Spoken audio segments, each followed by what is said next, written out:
Rosemary Neave.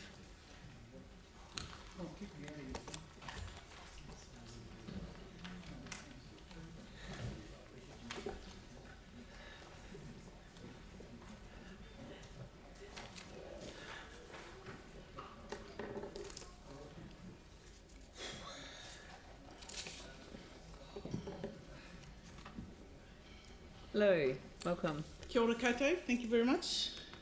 Nice to be here. I'm not going to, you've got in front of me what I've said, but the three main points I want to make is I believe that we need to prioritise the poorer suburbs. I live in a very well-off, well-voiced suburb in the Bays, and I think while it's good for community boards to put their priorities out there, I think it's really important for you to decide how that's spread equitably. That's one of my things. I cycled here today, strongly support the cycleway expansion. I continue to be terrified that I'm going to be knocked off like a friend of mine with a car door. And I believe there should be money allocated towards capacity building for planting the red zone of the Port Hills. This should be part of a national carbon capture goals of planting 1 million trees. And we need to be part of this by strategically replanting of eco-source native trees in the Port Hills and the red zone. And before you ask, Yanni, I've got a way of funding it. I own an Airbnb, and I've worked in the tourism business in Northland before coming here. I ran a lodge before Airbnb was around. A lot of options have been talked about around Airbnb. I think a lot of them are very heavy in the way that we call this money in. I believe there should be an Airbnb tax simply for Airbnb and not for hotels and motels. For two reasons. One is that hotels and motels already pay a lot of money towards destination advertising. I used to sell advertising for AA Travel, and I know how much those people contribute to that. And Airbnb at present benefits from what happens in Christchurch and upping what Christchurch is as a destination, but at present contributes nothing. And you've seen my figures there. AirDNA says how many Airbnb nights we have. My suggestion is $2 a night, and that would net approximately $1.5 million. I think that should go towards the Christchurch NZ funding directly. It should be targeted for that, and that money presently should be shifted over to what I call capacity building, because although we have great visions for the green zone and planting the hills, replanting, we don't have any money for it at present, as I can see, and no capacity building for training. And my points on the last page around about how do we train more landscapers, how do we take on more, get more people trained in the whole horticulture area, with Te Ara and Maitahu and others. Strategies around eco-sourcing enough seeds for planting and growing those seeds into a larger system. There are people already doing that, but we need to up the level.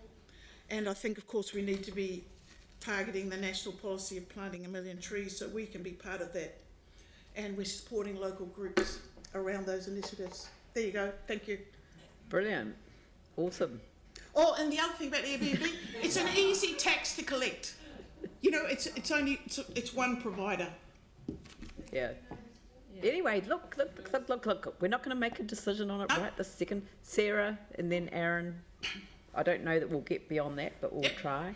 Thanks, Rosemary. I'm just going to go back to the Christchurch NZ funding and the tree funding. I don't know if you're aware, I don't know about the wording in the document, but the additional funding for Christchurch NZ, the 1.4, would be new money. Yep. That's not currently in the budget already. Okay. So we can't just transfer that. I didn't grab that. Yeah. So would there be a priority between those two things, the tree planting and the events? Well, it's already new funding. So it would all be new funding. So if we were going to get the Airbnb tax, do you think that should go towards the tree planting or the Christchurch NZ stuff? Sorry, it should go to Christchurch NZ. I think to take money from them, it has to go to destination marketing. Okay. So I suppose I'm asking for a shift in money allocation. Yeah. But there wouldn't be able to be a shift because there's not currently there. Yeah, but you're very clear that the money should go with the marketing. Aaron. It was just kind of cleared up, but when she made the point that it would be very simple to collect because it's just done through thing. I'd just like to know if we can talk to our legals about, is this actually an option? We can follow up. We will follow up on all of these Great. submissions Look as forward to we it. go through. It's Andrew? exciting. Rosemary, an interesting view to on prioritisation and substitutions and so on. Are you suggesting that rather than the way that we've traditionally looked at these things, where if there's a project to be prioritised, we do that within ward boundaries, that we should look at reprioritising to the poorer areas of the city and maybe not focus so much on the ward boundaries as we do that, take a more city-wide approach? No, it's both. Of course, we need to be informed locally, but it worries me that people in places like where I live, we have a lot of resources. We know how to come to submissions like this. We can ask for money, and I can see lots of money being spent in our area, and I just think that there are obvious gaps across the city that need to, and that's where the council as a whole comes in, I think. Thank you. Great. Look, thank you very much. Thank you very much. Much appreciated.